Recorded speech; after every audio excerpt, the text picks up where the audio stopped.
Musul'dan işte Ezidilerden mevzu açıldı.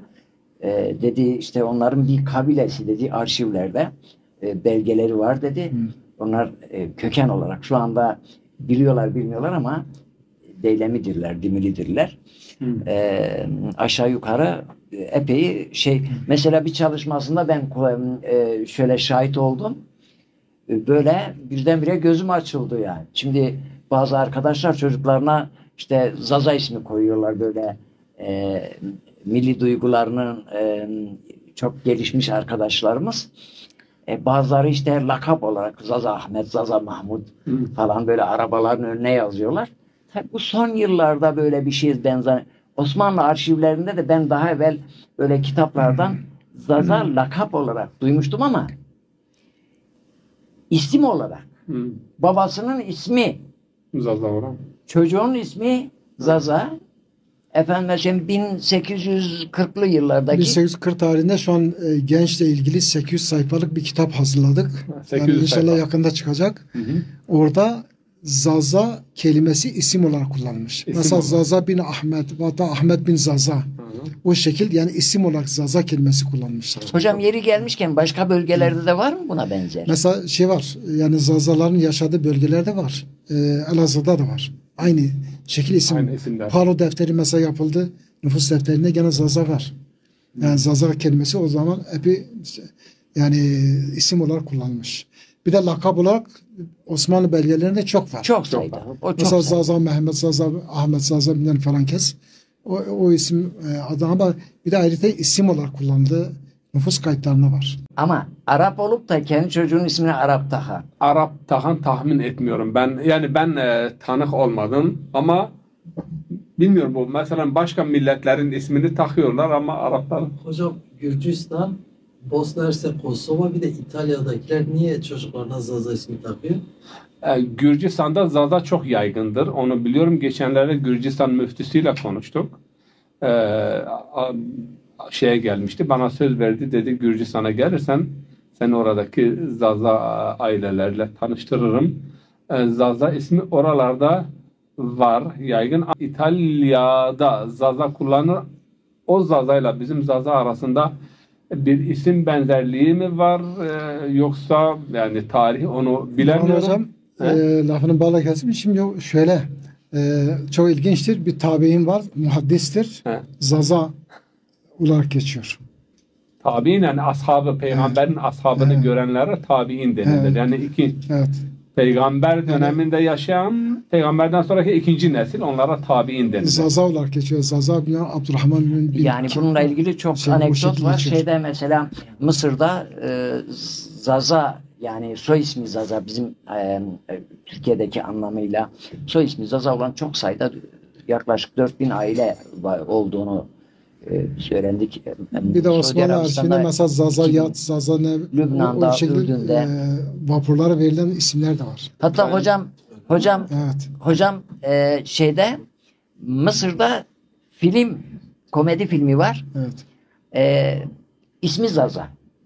İsmi Zaza. O filmin de hikayesi çok uzun ve tesadüfe değildir. Ben sordurdum. Doğru diyorlar. Yani köken olarak Zaza olduklarını biliyorlar. Bir de mesela Filistinli Zazaların kurdukları bir televizyon var. Arapça yayın yapıyor ama Tunus'ta mı nerede bir yerde Fas'ta yayın yapıyor. Zaza TV şeklinde. Ama Filistin'de Beyt-i Zaza var, meşhurdur. Beyt-i Zaza yani Zaza ailesi veya Zaza mı? Diğer taraftan ben geçenlerde Bağdat'taydım. Orada Şare Mutenebbi Caddesi var. Meşhur şair Mutenebbi ve Bağdat'ın en böyle solcusuyla, sağcısıyla, Hristiyanı, Müslümanı her taifeden insanların toplandığı ve canlı bir cadde, müzik, herkes kendi diliyle, kendi kültürüyle çok hoşuma gitti. Yani Bağdat'a yolunuz düşerse o Mutenebbi Caddesi'ne muhakkak orada baktım büyük bir birinde Zaza. Çocuklar da yanımdaydı. Dedim bu benim akrabadır. Yani hanımı ve kızımı aldım. Dedim gidecek orada. Ya sen nerelisin? Neyin nesi? Bu Zaza ismi nerede filan? Dedi biz İtalyanlarla işliyoruz. Yani onlardan almışım. Yani Zaza ismini. Onların dedi bir iki yani markaları var filan şu bu. Ben dedim niye dedi senin için önemli. Dedim ben Zaza'yım. Yani sen marka ben kendim Zaza'yım. Ve öğrenmek istedim. O ikram etti. Otur, ondan sonra kahvemizden, çayımızdan iç. Öyle. Var ama başlı başına bu bir program konusu yani. Hocam Birçok yerde Zaza evet, ismi, Zaza soyadı, Zaza şey. Bir iki cümle daha bu lehçe konusunu konuşalım. çok yani çok bilinmeyen bir konudur. Bilinmeyen derken modern dünyada Zazaca ile ilk araştırma yapan kimdir ve Zazaca'nın müstakil dil olduğunu modern dünyaya anlatan kimdir hocam? Avrupalılardır. Bütün zaten dil bilimi, bugünkü modern dil bilimini onlar şey yapmıştır. Birçok konuda yani bu son 120 sene içerisinde en fazla çalışma Avrupalılar tarafından, Almanlar tarafından yapılmıştır. Ruslar da büyük ölçüde. Ruslar da yapmış, evet. Rusların şarkıyatçıları güçlü, Almanların şarkıyatçıları güçlü, İngilizlerin, Fransızların. Yani ilk olarak da Avusturya'dan bu hareket başladı. Yani başlı başına bu oryantalizm veya şarkiyat neden Batı'da kuruldu? Biz Zazaca konusuna gelelim. Onu eğer girersek yani uzun bir geçmişi vardır. Sanırım bir 1850'lerde bir Rus bilim adamı Zazaca'yı ilk olarak o son dönemde, son 120 yıllık dönem içerisinde Oscar Mann, Karl Hadans, bunlar öncüdür. Mesela Oscar Mann bölgeye geliyor, 6-7 sene buraları geziyor, Siverek'ten tutun, Bingöl'den, Dersim'den. Sadece Bingöl'de konuşulan, Cabakçur tabii ki öyle diyor. Zazaca hakkında 138 sayfa Prusya Bilimler Akademisi tarafından gönderiliyor buraya. Prusya Bilimler Akademisi, bugün Prusya yani Doğu Almanya'nın, Berlin'in de dahil olduğu mıntıkaya Prusya deniliyor, Doğu Almanya. Yani tabii ki Almanya biliyorsunuz 2. Dünya Savaşı'nda küçüldü ama eskiden çok daha geniş bir alana yayılmış durumdaydı. O burada senelerce yaptığı araştırmalardan sonra daha önce de gelmiş bölgeye Prusya Üniversitesi Akademisi'ne bir mektup gönderiyor. Mektupları da var o kitabında. Kitap mevcut.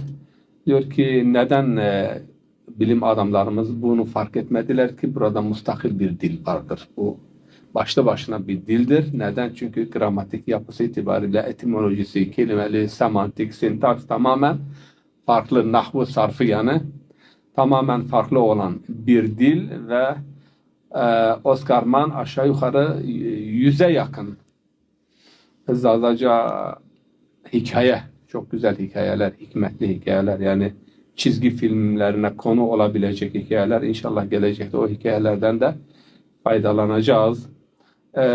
Ve o zaman 1870'ten sonra bölgede okunan efendime söyleyeyim şarkılar, efendim kelam dediğimiz, şarkı dediğimiz müzik parçaları onlardan da çok büyük bir yekün toplanmış. Bu sadece Bingöl yöresine ait. Ayrıca ve bütün bu 3 lehçenin, Zaza lehçesinin Siverek, Dersim ve Cabakçur, Bingöl yöresinin farklılıklarını da ortaya dökmüş.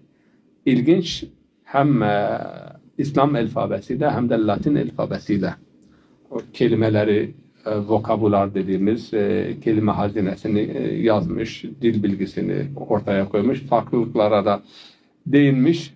Tabii o 1908'de ölüyor. Talebesi Karl Hadans Prusya Akademisi'nden onun arşiv halindeki işte bu yazıtları, belgeleri toplayıp kitap halinde 480 sayfalık bir kitaptır. Yakın yani.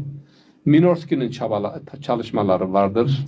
Minorski tabii ki tezi şudur yani Zazalar Deylan bölgesinden Moğollardan Harzemşah Devleti yıkıldıktan sonra işte bugünkü topraklara göç etmişlerdir ve buraya geldikleri zaman Arapları ve buradaki Kürt kabileleri onlara Deylemi, Dimli demişler ve işte Arap ve Kürt tarih kitaplarında Deylemi geçer. Dimli zaten kelimenin bozulmuş şeklidir. İlmi şekli Deylemiler.